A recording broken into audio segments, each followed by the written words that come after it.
Salam aleyküm, ay Nurlan, nətərsən, nətərdir vəziyyət?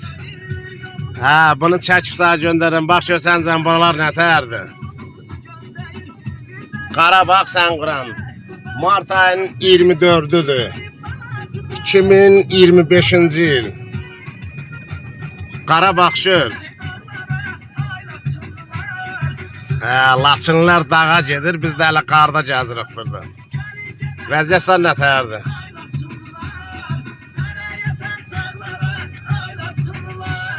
8 derecede maroz var.